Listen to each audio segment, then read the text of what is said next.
ನಾನು ಡಾಕ್ಟರ್ ಅದೇ, ನಂತರ ರಾಜಕಾರಣಕ್ಕೆ ಬಂದೆ, ರಾಜಕಾರಣದಲ್ಲಿ ಕೆಲಸ ಮಾಡಿದೆ, ಟಿವಿಯಲ್ಲಿ ಒಂದೇ ಮಾತಾಡ್ಕೊಂಡು, ಅಂದ್ರೆ ನನ್ನ ಸ್ಪೋಕ್ಸ್ ಪರ್ಸನ್ ಮಾಡಿದ್ರು. ನಾನು ಕಷ್ಟಪಟ್ಟು ಬಂದಿದ್ದೀನಿ, ಎಲ್ಲ ಸುಲಭ ಅಲ್ಲ. ತಂದೆ ಇಲ್ಲ, ನನಗೆ 20 ವರ್ಷ ಆಯ್ತು, ನಮ್ಮ ಅಪ್ಪ ಇಲ್ಲ. ರಾಜಕಾರಣದಲ್ಲಿ ಒಂದು ಹೆಣ್ಣು ಮಗಳು ಬೆಳಿಬೇಕು ಅಂತಂದ್ರೆ ತಂದೆ ಇರಬೇಕು, ಇಲ್ಲ ಮನೆಯವ್ರ ರಾಜಕಾರಣದಲ್ಲಿ ಇರಬೇಕು, ಎರಡೂ ಇಲ್ಲ ನನ್ನಲ್ಲಿ. ನನಗೆ ನಿಮ್ಮ ಪ್ರೀತಿನೇ, ನಿಮ್ಮ ಒಂದು ನಂಬಿಕೆ ಇದೆಯಲ್ಲ, ನಿಮ್ಮ ವಿಶ್ವಾಸನೇ ನನ್ನ ಶಕ್ತಿ. ನನಗೆ ಬೇಕಾದಷ್ಟು ಜನ ಬೇಕಾದ ಹೇಳ್ತಾರೆ, ನಾನು ಮಾತಾಡೋ ಪ್ರತಿಯೊಂದನ್ನು ವಿಡಿಯೋ ಆಗಿ ಅದು ನೀವೆಲ್ಲ ನನ್ನನ್ನು ಗುರ್ತಿಡ್ದಿದ್ದು ಇವತ್ತು ನನ್ನ ಸೋಷಿಯಲ್ ಮೀಡಿಯಾದಲ್ಲಿ ನನ್ನ ನೋಡೆ ಎಲ್ಲರೂ ಹೇಳ್ತಿದ್ರು. ಅಜ್ಜಿ ಹೇಳಿದ್ರು ನನಗೆ, ಅವ್ವ ನಿನ್ನನ್ನು ನಾನು ವಿಡಿಯೋದಲ್ಲಿ ನೋಡ್ತೀನಿ, ಇವತ್ತು ನಿನ್ನನ್ನು ನೋಡಿದೆ. ಎಷ್ಟೋ ಜನ ಅದನ್ನ ಆಡ್ಕೋತಾರೆ. ನೋಡ್ರಿ, ಮಹಿಳಾ ಆಯೋಗದ ಒಂದು ದೊಡ್ಡ ಉದ್ದೇಶನೇ ಅರಿವನ್ನ ತರೋದು. ಡಾಕ್ಟರ್ BR ಅಂಬೇಡ್ಕರ್ ಅಂದ್ರೆ ಬರೀ ಹೆಸರಲ್ಲ ರೀ, ಅದು ಒಂದು ಕ್ರಾಂತಿ, ಅದು ಒಂದು ಬೆಳಕು, ಅದು ಒಂದು ಅರಿವು. ಮಹಿಳಾ ಆಯೋಗದ ಒಂದು ದೊಡ್ಡ ಪ್ರಾಮುಖ್ಯದ ಕೆಲಸನೇ ಜನರಲ್ಲಿ ಅರಿವು ಮೂಡಿಸೋದು. ಇವತ್ತು ಸೋಷಿಯಲ್ ಮೀಡಿಯಾ ಬಹಳ ದೊಡ್ಡ ಪ್ಲಾಟ್ಫಾರ್ಮ್ ರೀ. ಹಾಗಾಗಿ ಖಂಡಿತ ನಾವು ಮಾಡೋ ಕೆಲಸ ಎಲ್ಲ ಸೋಷಿಯಲ್ ಮೀಡಿಯಾದಲ್ಲಿ ಬರುತ್ತೆ. ನನ್ನ ಜನಕ್ಕೆ ತಿಳುವಳಿಕೆ ಬರಬೇಕು, ಅರಿವು ಬರಬೇಕು, ಪ್ರಶ್ನೆ ಕೇಳಬೇಕು, ಅಭಿವೃದ್ಧಿ ತಗೋಬೇಕು, ಯೋಜನೆಗಳನ್ನ ಪಡ್ಕೋಬೇಕು. ಅಲ್ಲೇ ನಿಜವಾದ ಅಂಬೇಡ್ಕರ್ ಬದುಕೋದು. ನಾನು ಆ ಒಂದು ದಾರಿಯಲ್ಲೇ ನಡೆಯುವಂತ ಹೆಣ್ಮಗಳು. ಯಾರೇನ್ ಬೇಕಾದ ಅನ್ಕೊಳ್ಳಿ, ಐ ಡೋಂಟ್ ಕೇರ್. ನಾನು ಸತ್ಯದ ದಾರಿಯಲ್ಲಿ ನಡೆಯೋಳು ಅಷ್ಟೇ. ನಾವು ನನಗೆ ಗೊತ್ತಿರಲಿಲ್ಲ ಮಹಿಳಾ ಆಯೋಗ ಅಂತ ಒಂದು ಆಯೋಗ ಇದೆ ಅಂತ.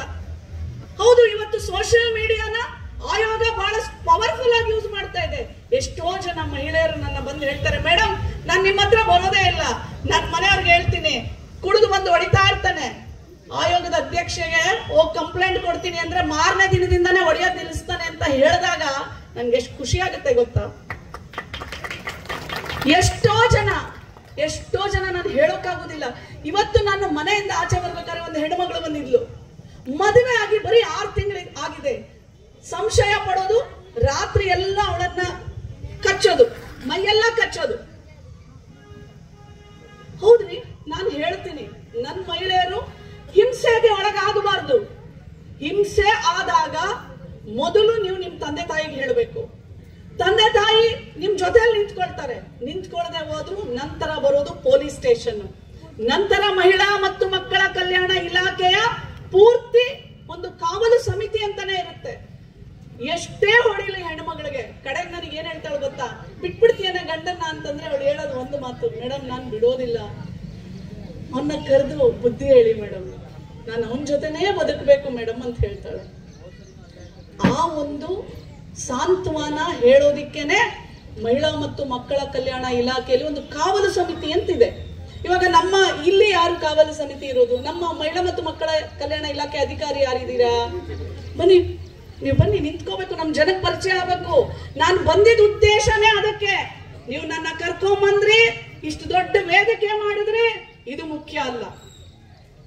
ನಾನು ಬಂದು ಹೋದ ನಂತರ ನಮ್ಮ ಅಧಿಕಾರಿ ಯಾರು, ಅವ್ರ ನಂಬರ್ ಏನು, ನಮಗ್ ಸಮಸ್ಯೆ ಆದ್ರೆ ನಾನು ಯಾರಿಗೆ ಫೋನ್ ಮಾಡಬೇಕು, ಯಾರನ್ನೋಗಿ ಕೇಳಬೇಕು. ಇದು ನಿಜವಾದ ಅಂಬೇಡ್ಕರ್ ಆಚರಣೆ. ಹೌದಾ ಇಲ್ವಾ? ನಿನ್ನ ಹೆಸರು, ನಿನ್ನ ನಂಬರ್ ಹೇಳವ. ವಿದ್ಯಾ ವಸ್ತ್ರ CDPO 9844. ನೀವೆಲ್ಲ ಮೊಬೈಲ್ ಇಟ್ಕೊಂಡಿದ್ದೀರಲ್ಲ, ಓಪನ್ ಮಾಡ್ರಿ. ನೋಡಿ, ಸರ್ಕಾರ ನೋಡಿ, ನಮ್ಮ ಹೆಣ್ಮಕ್ಳು ಇಲ್ಲ ಅಂತಾರೆ, ಇಲ್ಲಿದ್ರೆ ಬರ್ಕೊಳ್ರಿ. ಗಂಡ್ ಮಕ್ಳ್ರಿ ಅಣ್ತಂದಿರ ಎಲ್ಲ ಬರ್ಕೊಂಡು ನಿಮ್ ಕೊಡ್ತಿರೋ ಇಲ್ಲೋ, ಮತ್ ಕಂಪ್ಲೇಂಟ್ ಅವ್ರ ಹತ್ರನೇ ಹೋಗ್ಬೇಕಲ್ಲ. ನೀವು ಯಾರು ತಪ್ಪು ತಿಳ್ಕೊಬಾರ್ದ್ರಿ. ಯಾಕೆ ಅಂದ್ರೆ ಗಂಡ ಸತ್ತಿರ್ತಾನೆ.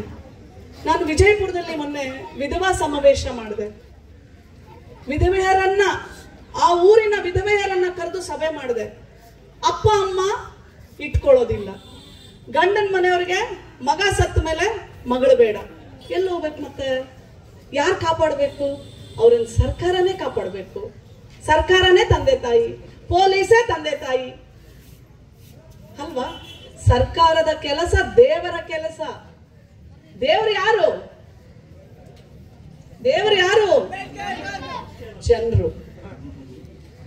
ಸರ್ಕಾರದ ಕೆಲಸ ಜೋರಾಗಿ ಹೇಳ್ರಪ್ಪ.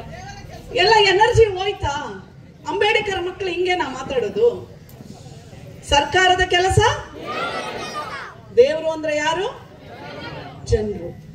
ನೋಡಿ, ನನಗೆ ಬಹಳ ಖುಷಿಯಾಗಿದೆ ಏನಂತಂದ್ರೆ, ಇವತ್ತು ಮೊದಲನೇ ಸಭೆ ನಾನು ಯಾರನ್ನು, ಯಾವ ಅಧಿಕಾರಿನೂ ಅವ್ರು ಯಾಕೆ ಬಂದಿಲ್ಲ ಇವ್ರು ಯಾಕೆ ಬಂದಿಲ್ಲ ಅಂತ ಕೇಳಲೇ ಇಲ್ಲ.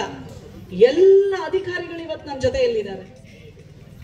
ಏನಕ್ಕೆ ಅಂದ್ರೆ ಅವ್ರಿಗೆಲ್ಲರಿಗೂ ನಿಮ್ಮನ್ನ ತಿಳ್ಕೋಬೇಕು, ನಿಮ್ ಸೇವೆ ಮಾಡಬೇಕು, ನಿಮಗೆ ಅರಿವನ್ನ ಕೊಡಬೇಕು, ನಿಮ್ಗೆ ಸರ್ಕಾರದ ಯೋಜನೆಗಳನ್ನ ಮುಟ್ಟಿಸ್ಬೇಕು ಅಂತ ಹೇಳಿ ಅವರೆಲ್ಲ ಇವತ್ತು ಬಂದಿದ್ದಾರೆ. ಹೌದಾ? ನನ್ನ ಹೆಣ್ಣು ಮಕ್ಕಳಿಗೆ ಮುಖ್ಯವಾದಂತ ನಂಬರ್ ಬೇಕಾಗಿರೋದು ನಮ್ಮ ಮಹಿಳಾ ಮತ್ತು ಮಕ್ಕಳ ಕಲ್ಯಾಣ ಇಲಾಖೆಯ ಅಧಿಕಾರಿ ಹೆಸರು, ಅವ್ರ ನಂಬರು. ಯಾಕೆ ಅಂದ್ರೆ ನಿಮ್ಗೇನೇ ಒಂದು ಗಂಡ ಸತ್ತೋಗ್ಬಿಟ್ಟ, ಗಂಡ ಸತ್ತೋದ್ರೆ 6 ತಿಂಗಳೊಳಗಡೆ ನೀವು ಒಂದು ಅರ್ಜಿ ಹಾಕಿದ್ರೆ ಮೊದಲಿಗೆ ಫಸ್ಟ್ 20,000 ಬಿಡುಗಡೆ ಮಾಡ್ತಾರೆ. ಎಷ್ಟು ಜನ ಗೊತ್ತಿದು? ಯಾಕೆ ಮಾಡ್ತಾರೆ ಗೊತ್ತಾ? ಇದು ಬಡವರಿಗೋಸ್ಕರ ಮಾಡ್ತಾರೆ. ಆ ತಾಯಿಗೆ ಆ ಸಮಯ